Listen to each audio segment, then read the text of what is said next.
It was one of the most watched events in history, with 2 billion people tuning in worldwide and 2,000 attending the ceremony at Westminster Abbey.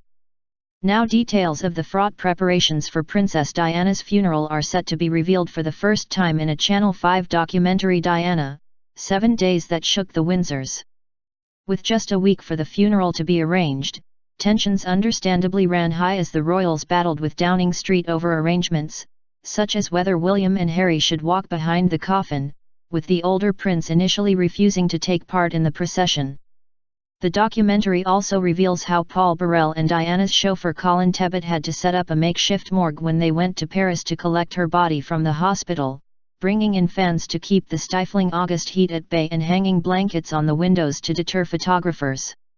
When news of Diana's death reached the royals in the early hours of the morning, they decided to delay telling William, 15, and Harry, 12, who were holidaying with the Queen at Balmoral, rather than waking them with the tragic news that would change their lives forever. The monarch was so worried about the boys hearing traumatizing details of their mother's death, she ordered that all TVs and radios be hidden. When the boys were told the heartbreaking news, Harry begged his father to let him accompany him to Paris to collect her body, but was made to stay behind. Much of the tension among the funeral committee, which was made up of representatives from the royal family, number 10, the police and Diana's family, is laid bare by Tony Blair's former head of government relations, Angie Hunter. The most tension in the room always came from Charles Spencer's people, she revealed. The program will claim Earl Spencer wanted to walk alone behind Diana's coffin, but Prince Charles was adamant that he should join the procession. The rest of the funeral team felt William and Harry, then 15 and 12, should be there, too. However, William was refusing to join the procession, saying he wanted to grieve privately.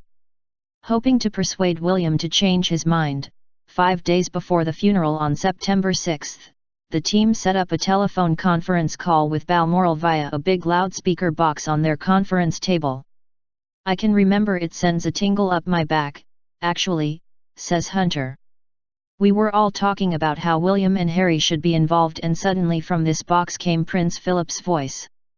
We hadn't heard from him before, but he was really anguished. 'It's about the boys,' he cried, 'they've lost their mother.' I thought, my God, there's a bit of suffering going on up there." Meanwhile, Diana's chauffeur Colin Tebbit also talks on camera for the first time about what really happened in the hospital room when he and the princess's butler, Paul Burrell, arrived in Paris to collect her body. "I was worried about the room, which was very, very hot," he said. "We looked up at the window above the princess's bed and could see people on rooftops, trying to take photos. It didn't seem as if they knew which room to look for at that stage, and I asked for blankets to hang up at the window, so nobody could see in. This made the room even hotter, so Tebbit placed fans all around the princess's body to keep her cool. I noticed her hair was moving, which was the breeze from the fans, of course. But for just a fraction of a second I thought, is she alive, which was a silly thing to think.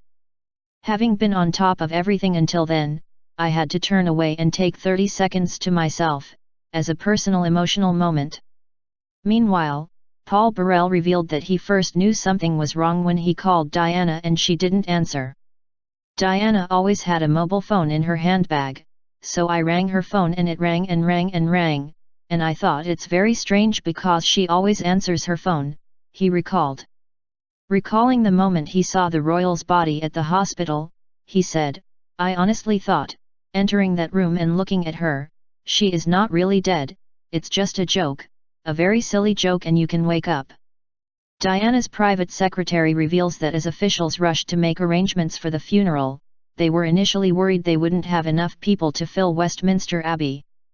"There was no rule book to go to, no precedent, no tradition, nothing fitted the royal game plan," he said. "I remember saying if you get hold of a guest list for the Princess Christmas drinks in 1995, invite everybody on that guest list and you won't have missed out anybody important."